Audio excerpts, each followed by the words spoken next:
Yes Anuradha, ఈ రోజు అంటే ప్రస్తుతానికి చూసుకుంటే పెట్టుబడులు భారీగా వస్తున్నట్లే కనిపిస్తోంది.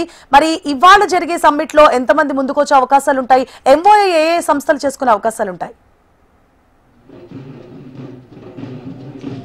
సువర్ణ, ఏపీ సర్కార్ ఇక్కడ జరుగుతున్న విశాఖపట్నంలో జరుగుతున్న సిఐఏ సమిట్ కి సంబంధించి రెండవ రోజుకి ఎంటర్ అయ్యాము. అయితే ఇప్పుడు దాకా ఇక్కడ ప్రభుత్వం అయితే 10 లక్షల కోట్ల రూపాయల పెట్టుబడులు వస్తాయని చెప్పి ఇప్పటిదాకా అంచనా వేశారు. కానీ అంతకు మించిన ఫ్యూజ్ రెస్పాన్స్ అయితే మాత్రం కనిపించింది. నిన్న ఒక్కరోజే దాదాపుగా 11 లక్షల కోట్ల రూపాయల పెట్టుబడులు పైగా ఇక్కడ ఎంఓఏలు జరిగాయి. దాంతో 13 లక్షల మందికి ఉపాధి కల్పించేదానికి అవకాశాలు ఉన్నట్లుగా ఏపీ సర్కార్ అయితే ప్రకటించింది. అయితే ఈ రోజు కూడా భారీ ఎత్తున ఎంఓఏలు చేసుకోనున్నారు. దీనికి సంబంధించి ఇక్కడ మనం గనక అప్డేట్స్ గనక చూసుకుంటే గనక ఎల్జీ కేమ్ అట్మాస్ఫియర్ స్కోర్, ఇస్కో కార్డియాలజా క్రూయిజెస్, సుమోటియా బ్యాంకింగ్ కార్పొరేషన్స్ తో ఈ రోజు సీఎం ఇక్కడ భేటీ అవుతారు. అలాగే రేమాండ్ కి సంబంధించిన వర్చువల్ శంకుస్థాపన కూడా చేయనున్నారు. శ్రీ సిటీలో కూడా పలు ప్రాజెక్ట్స్ అయితే ఎంఓఈస్ జరుగుతున్నాయి. ఈ రోజు న్యూజిలాండ్, జపాన్, మెక్సికో దేశాల ప్రతినిధులతో కూడా సీఎం భేటీ అవుతారు. ప్రధానంగా green hydrogen valley, sustainable cities, AP tourism vision sessions లో పాల్గొంటారు.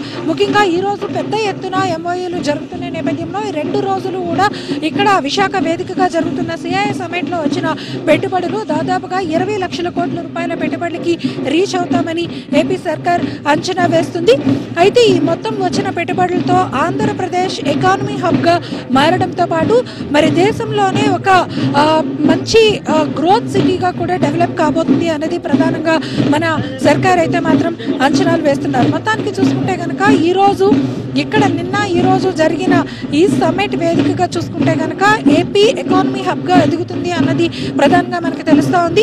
ఓవరాల్ గా నిన్న జరిగిన ఎంఓఈస్ తో పోల్చుకుంటే కనుక దాదాపుగా 40,000 ఎంఓఈలు ఇక్కడ జరిగినట్టుగా కూడా మనకంటే 45 దేశాల నుంచి వచ్చిన ప్రతినిధులు ఎంఓఈలు అయితే చేసుకున్నారు. ఈ రోజు కూడా చాలా మంది ఎంఓఈస్ చేస్తారు. నిన్న ప్రధానంగా దాదాపుగా భారత ఉపరాష్ట్రపతి రాధాకృష్ణన్తో పాటు అతిరథులు అంటే బిజినెస్ దిగ్గజాలందరూ కూడా నిన్న ప్రధానమైన సెషన్స్ లో పాల్గొన్నారు. కిరణ్ అదానీతో పాటు అపోలో నుంచి శోభన, అలాగే సిఐఏకి సంబంధించిన ప్రతినిధులు, మరి జిఎంఆర్ నుంచి గ్రంథి మల్లికార్జున్, ఇలా ఇతర ప్రముఖ సంస్థలన్నీ కూడా నిన్న పాల్గొన్నాయి. అలాగే విశాఖపట్నం నుంచి వేదికగా జరుగుతున్న ఈ సమ్మిట్ ద్వారా ప్రధానంగా క్వాంటమ్ కంప్యూటర్స్ కూడా ఆంధ్రప్రదేశ్ నుంచి ఇవ్వబోతున్నామని సీఎం ప్రకటించారు.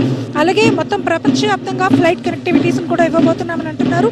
ముఖ్యంగా సముద్ర తీరం అపారమైన సంపద ఉంది కాబట్టి పోర్ట్ సిటీస్ గా విశాఖతో పాటు మొత్తం ఆంధ్రప్రదేశ్ ని తీర్చిదిద్దితే కనుక ఇక్కడ మరింత అభివృద్ధి అనేది జరుగుతుంది అనేది నిన్న అదానీ పోర్ట్స్ అండ్ సర్చ్ తరపు నుంచి కిరణ్ అదానీతో కూడా ఆయన భేటీ అయ్యి పలు అంశాల మీద చర్చలు జరిపారు.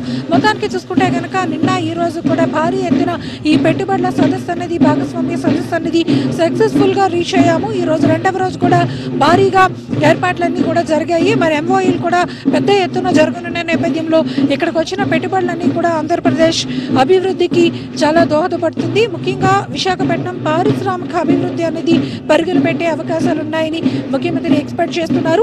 అలాగే కేంద్ర మంత్రుల సెషన్స్ కూడా ఉన్నాయి. ఈ రోజు జరిగే సెషన్స్ అనంతరం ముఖ్యమంత్రి మీడియా ముఖంగా ఈ సమ్మిట్ కి సంబంధించిన వివరాలు, రాష్ట్రానికి అందిన పెట్టుబడుల వివరాలు ఇవన్నీ కూడా ఆయన ప్రకటించే అవకాశం ఉంటుంది. సువర్ణ.